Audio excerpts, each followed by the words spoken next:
Good morning friends, मैं कपिल कछौरिया एक बार फिर आपका हमारे पहलवान गुरुदीन ग्रुप ऑफ इंस्टीट्यूशन के यूट्यूब चैनल पर स्वागत करता हूं।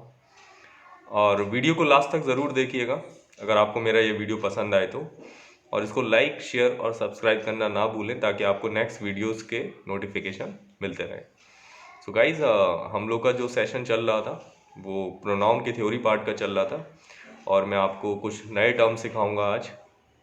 तो जिसमें हम लोग ऑलरेडी पहले 5 प्रोनाउन की बात कर चुके हैं। तो आज हम लोग जो बात करेंगे, जो नई टर्म की बात करेंगे, वो हम लोग बात करेंगे इंडेफिनिट प्रोनाउन की। तो जैसा कि इसका नाम है इंडेफिनिट प्रोनाउन, उससे आपको पता चल रहा होगा कि जो चीज़ें डेफिनेट ना हो, निश्चित ना हो, उसको हम लोग इंडेफिनिट प्रोनाउन कहते हैं। चलिए इसकी डेफिनेशन समझ लेते हैं।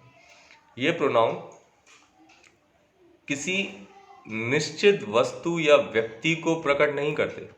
देखिए, जैसा मैंने पहले भी बोला था, जो ये टर्म है इंडेफिनिट प्रोनाउन, ये अपने आप में बता रहा है कि ये जो प्रोनाउन होते हैं वो किसी निश्चित वस्तु या व्यक्ति को प्रकट नहीं करते। ऐसे प्रोनाउंस हैं some, one, someone, an, a few, others, no one, nobody, anyone, etc. So these are what? These are indefinite pronouns. And why they are called indefinite pronoun? Because they do not denote any definite person or a thing in sentences. Got it? That is why they are known as what? Indefinite pronoun. तो इसीलिए वो indefinite as a indefinite pronoun जाने जाते हैं। जब हम लोग बात करें, इसको ऐसे ही समझ लीजिए। देखिए, बहुत आसान है। अगर आप इसको ऐसे ही समझने की कोशिश करें तो देखिए, मैं आपको बताता हूँ कि जब हम लोग बात करें सम की, तो हम लोग को पता नहीं रहता कि हम लोग किन की बात कर रहे हैं, है ना। सम प्यूपल सपोज, है ना, वन प्यूपल, सम वन। तो हम लोग को उसमें कोई डेफिनेट नाम नहीं होता या डेफिनेट लोग नहीं होते, या कोई भी ऐसे जो भी वर्ड्स मैंने यहाँ पर लिखे हैं उसमें आप देखिए क्लियरिफाई नहीं कर पाएंगे, उसमें क्लियरिटी नहीं मिलेगी आपको कि एक्चुअली किन चीज़ों की बात हो रही है और कहाँ हो रही है। तो ऐसे केसेस में हम लोग इनको क्या बोलते हैं? Indefinite pronoun. ठीक है, चलिए इसके बाद में a pronoun that refers to person और thing in a general way, not in a definite way, is called indefinite pronoun, जैसा मैं आपको पहले भी बता चुका हूँ। सो नाउ हम लोग एग्जाम्पल्स पे देखते हैं, उस पर आपको ईजिली समझ आएगा। चलिए देखिए, पहला एग्जाम्पल है some have join the party. कुछ लोगों ने पार्टी ज्वाइन की, लेकिन जो सम है उसमें कुछ तो है लेकिन हमें नहीं पता कौन है। They are not definite, that is why they are what? Indefinite pronoun. ठीक है, next all went to Jaipur. अब देखो, सारे जयपुर गए, हमें नहीं पता कौन जयपुर गए, तो ऑल में सारे हो गए, तो ये डेफिनेट नहीं है, इसीलिए यहाँ पर हमने क्या बोला? All went to Jaipur. तो ऑल जो वर्ड है वो आपका कौन सा हो जाएगा? Indefinite pronoun.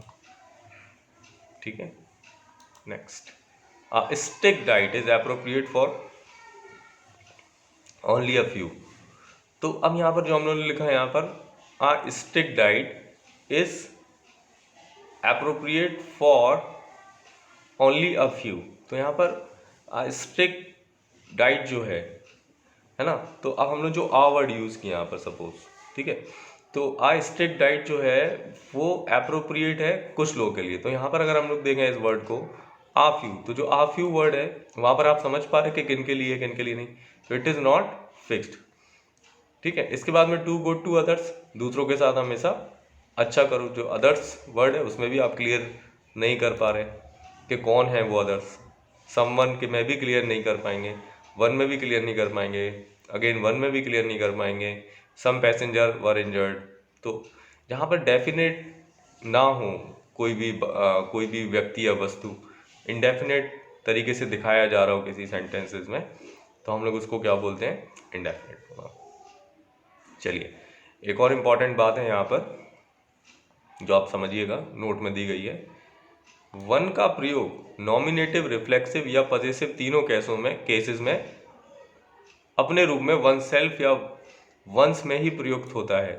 वन के साथ दिस का प्रयोग या हिज का प्रयोग करना या अन्य किसी प्रोनाउन का प्रयोग करना गलत है।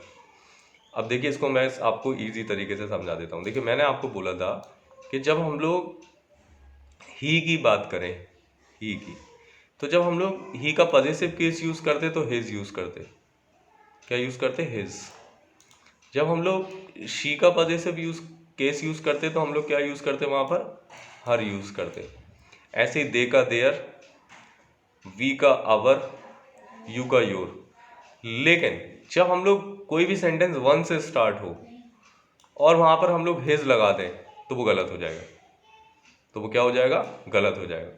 क्यों? क्योंकि वन के साथ शुरू होने वाला जो भी सेंटेंस है, वन से अगर स्टार्ट है तो उसके साथ जो उसका पजेसिव केस होगा वो वंस होगा या वन सेल्फ होगा। अगर सपोज उस तरीके का कोई सेंटेंस की मैरिट है तो वन सेल्फ होगा। लेकिन आप उसमें हिज और हर लगा के गलती ना करें। अगर आपने ऐसा किया तो आपका सेंटेंस गलत हो जाएगा। इस चीज़ को आप लोग नोट कीजिएगा। और कई बार ये क्वेश्चन कॉम्पिटेटिव एग्जाम में पूछा गया है और वन के साथ अक्सर लोग हिज या हर का प्रयोग करके उस सेंटेंस को गलत कर देते।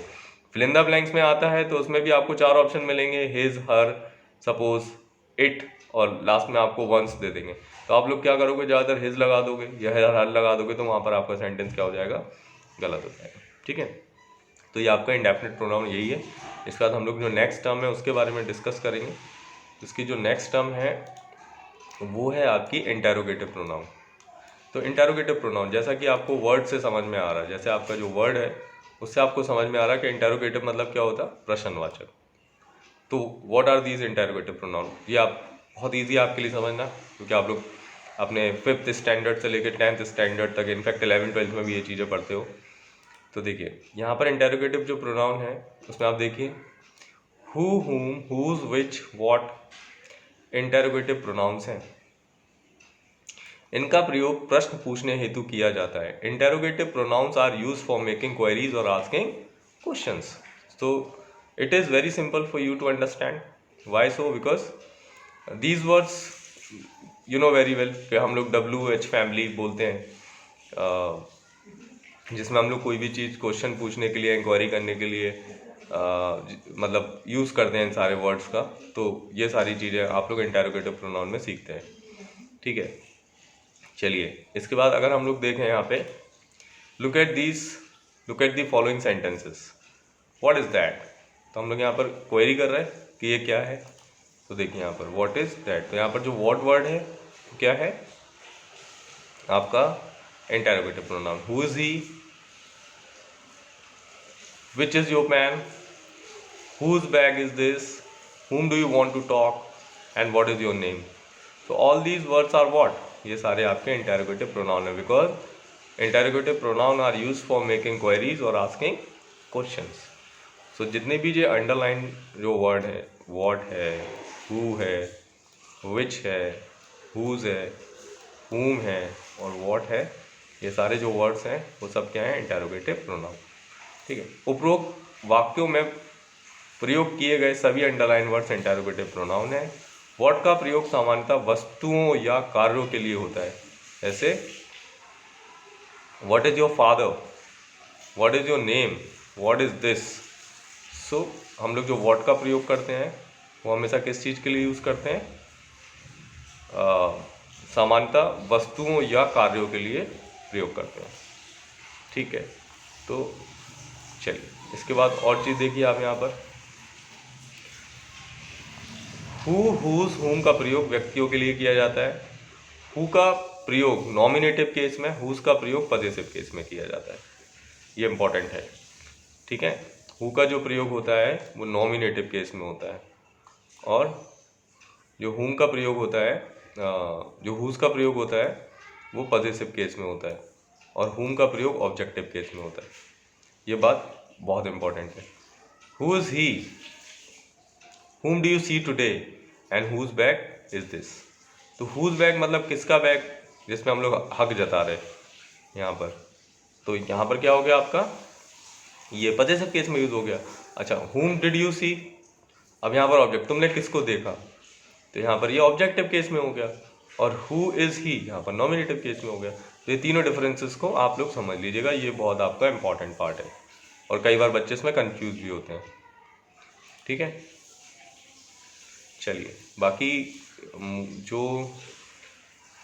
जो मैंने रूल आपको बताए हैं आप इसको यहीं तक समझिए, क्योंकि इसके आसपास की जो चीज़ें हैं वो कई बार एग्जाम में पूछी जाती है इस इंटेरोगेटिव प्रोनाउन से। स्पेसिफिकली ये जो मैंने आपको हु, हुज और हुम वाला रूल बताया है। बाकी के जो रूल हैं वो आप इसको देख लीजिए, मैं स्लाइड अपडेट कर रहा हूँ, पढ़ लीजिएगा और आप इसे नोट करना चाहे तो कर लीजिए, मतलब इतना इम्पोर्टेंट नहीं है।